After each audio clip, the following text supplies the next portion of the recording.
I don't think anybody who creates content will ever be immune to hate comments. Unless you are, I don't know, Keanu Reeves or something like that, then at some point in your journey, you are about to get a hateful comment, either a troll, somebody who feels some type of way, somebody who is triggered by the things that you are saying, even if it is sort of tame subject matter. But, I'm definitely not somebody who is new to this. As a matter of fact, since November 4th, 2024, when I came out of that conservative closet, um, I've grown a thicker skin, a damn near Teflon skin because of the type of messages that I get. I mean, I done been called every name from a Sambo, minstrel, Uncle Tom, sellout, white supremacist, of course, the usual suspect.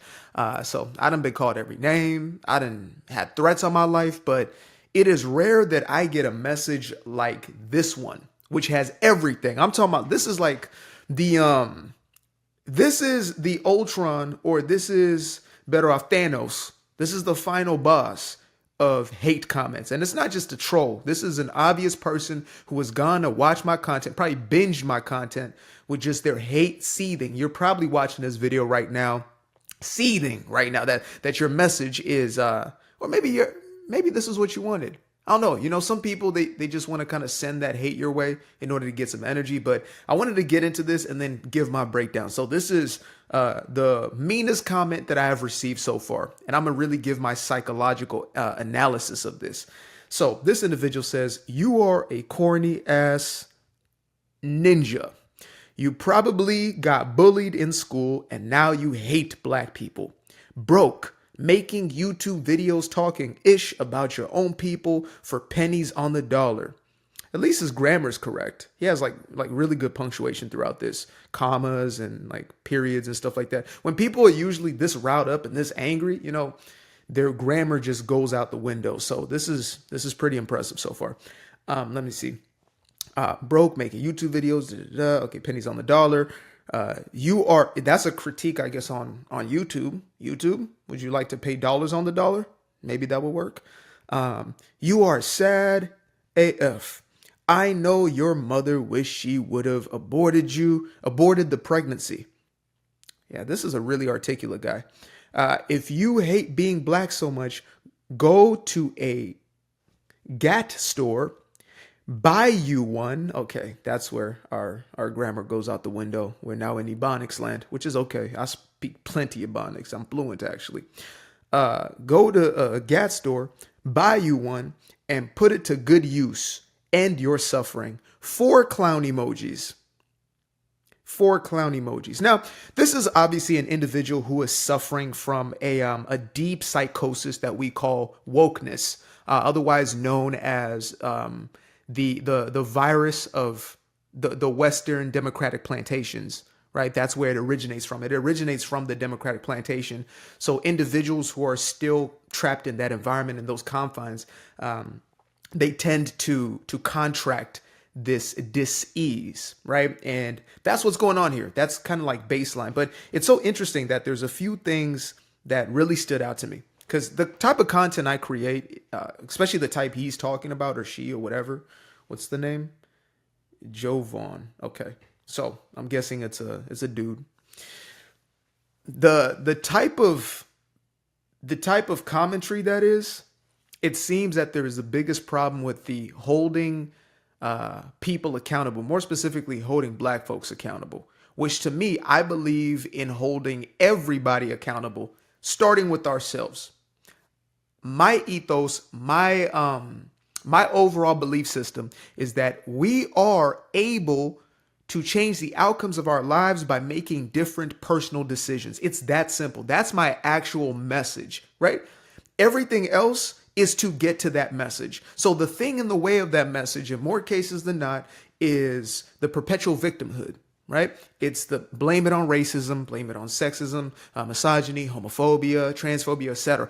All of that category of victimhood is the thing that holds the everyday person, every single one of us. It is our own belief system as far as what's in the way of our success that holds us back from success. In almost every case, it's not the thing we're actually pointing towards, right? If it was racism, then we would have never had any successful black people in America from, let's say, 1776, from the inception of the United States of America after the signing of the Declaration of Independence, to this very moment today, right? And obviously, there's been different degrees. There was first chattel slavery, which, the Democratic Party fought in order to keep constituted or to keep in law. Then there was Jim Crow, which the Democratic Party brought into law from 1870 until 1965, when they were forced to sign the Civil Rights Act because of a majority House and Senate that was Republican. This is just the history. People hate it, but it is what it is. That's just the history, okay? Now, I didn't create the history. I just report on it. So, if that be the case, then there would have never been, the Madam C.J. Walkers of the world, even the Aunt Jemimas, whose story I just recently learned about. This was a woman who became a multimillionaire selling her product. And yet the woke left were so offended, especially white liberals. They were so offended for us on the behest of black Americans. We are offended for you, and we will remove Aunt Jemima from the cut. No, don't do that. That is literally her product. That is literally her product. You're doing the very opposite. It's like with the the Redskins. Like, that was a staple, a symbol within that specific tribe of Native Americans. That was somebody's ancestor, and they actually are fighting to have that man's face put back as the face of the Redskins, and to change it from whatever stupid name that they chose, the Washington football team or whatever it is, back to the Redskins. So, again, getting back to this message right here, there's obviously, when it comes to this message of holding somebody accountable, when somebody's not been, what's the word I'm looking for? When you've not been exposed to reality and you've never had a level of accountability. Sometimes this happens if, you're raised in a certain environment where you don't have a strong father figure in the house. Right?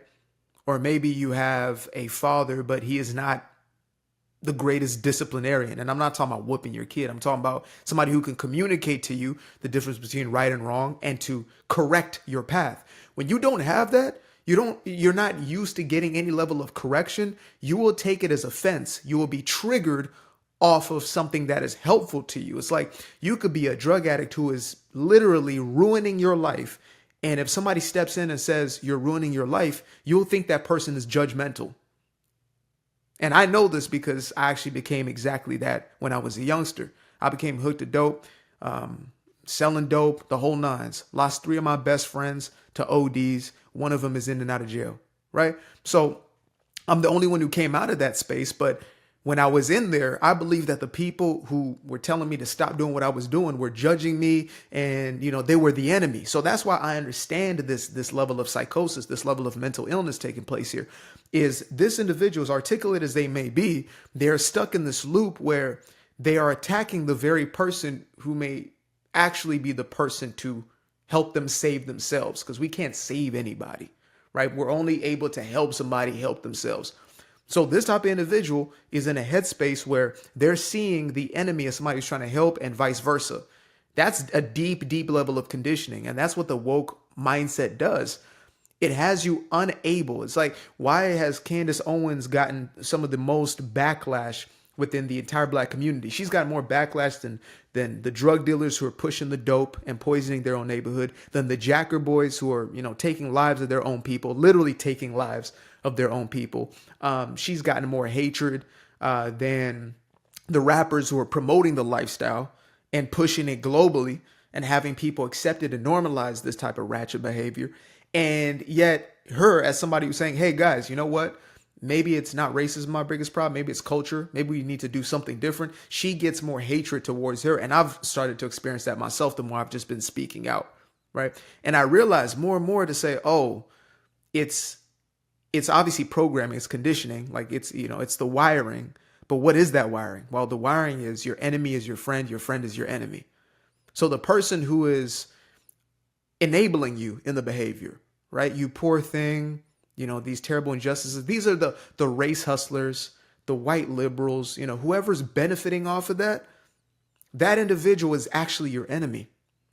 The person who tells you that, it's okay to continue to destroy yourself, that person is your worst enemy. The one who is giving you correction, that person is actually your ally. I know it's a tough pill to swallow. No Diddy.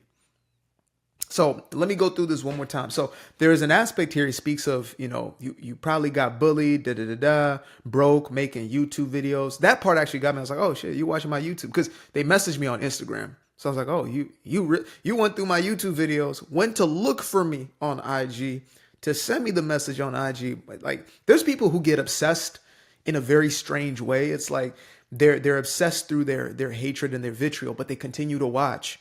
It's actually a business model for some people, like Howard Stern back in the day, before he started pretending to be woke in order to, to clear up all his demons of what he's done in the past. But that guy right there, they said that a hateful watcher or hateful listener is going to listen 2 times more than even a fan.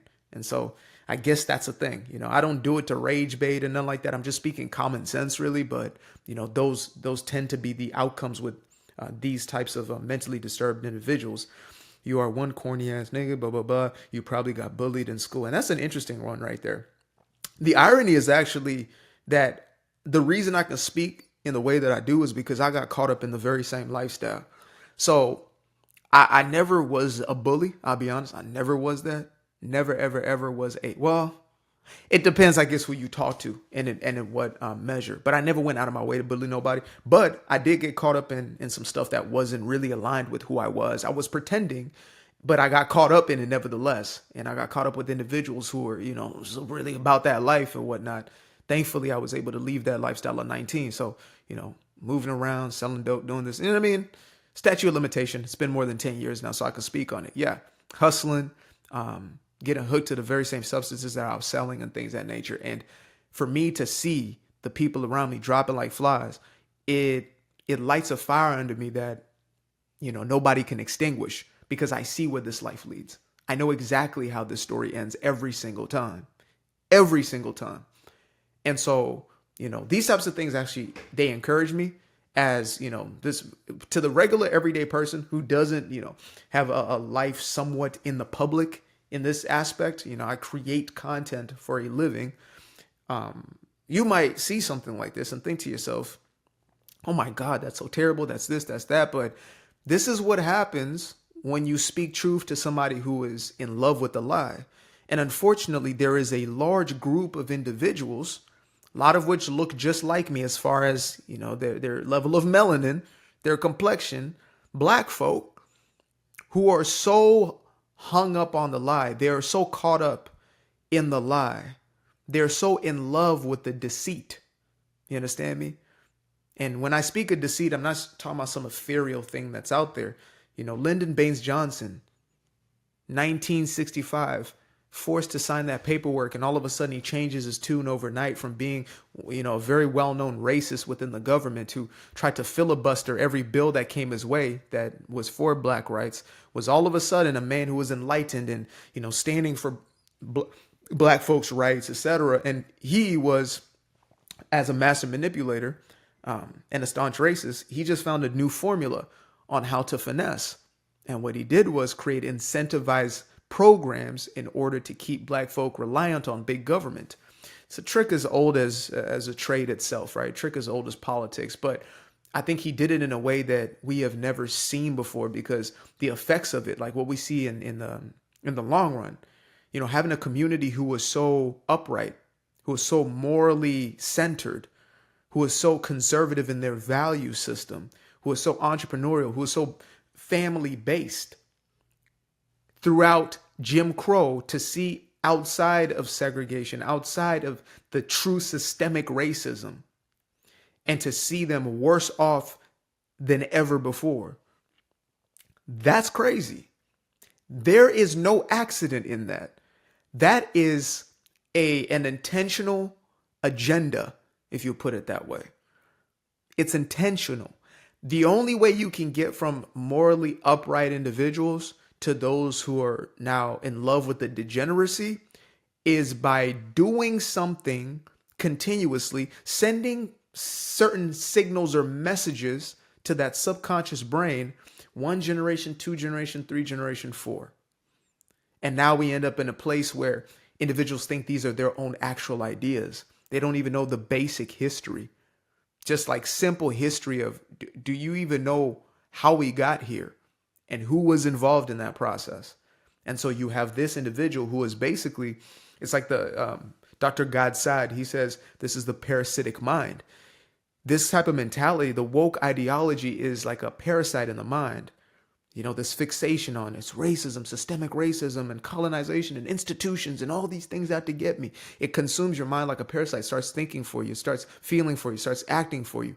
And so you can't think past that facade. You are living the lie. And when you live the lie and you love the lie, you will hate the truth. But the funny thing is that the truth will always stand. The truth will always stand. The truth doesn't need backup. The truth doesn't need reinforcement. The truth doesn't need the doubling down. And that's why it triggers. You understand? When you know the truth, you don't get triggered by the lie.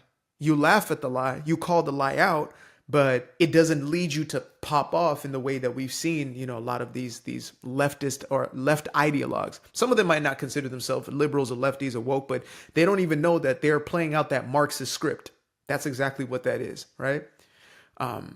But nevertheless, when you find yourself in a place where you are standing on truth and in truth, these sorts of individuals stick out like a sore thumb, and you no longer have this need to combat it and to fight it. You just call it out for what it is and you show it, and everybody else who has a little bit of truth in them see exactly what's going on. So thank you, brother, for the ability to be able to make a dope piece of content, to allow the truth to have a platform once again. Yeah, brother, you need some healing. You need a lot of therapy. You need God first and foremost. And yeah, you need to do something with your life, because that's really, really unfortunate, like truly unfortunate. But appreciate y'all for tuning in. Till the next time. Peace. I used to be afraid of the dark, place unknown like a hardening heart.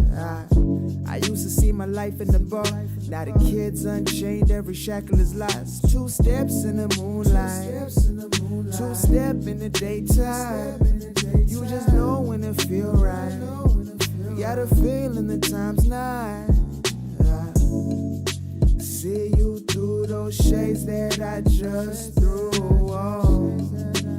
Through my lenses, you just can't do no wrong. I fell in love with myself again.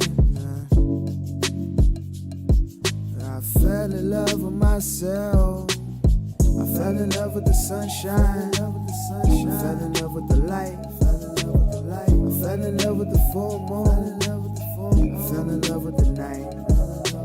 I can see the light.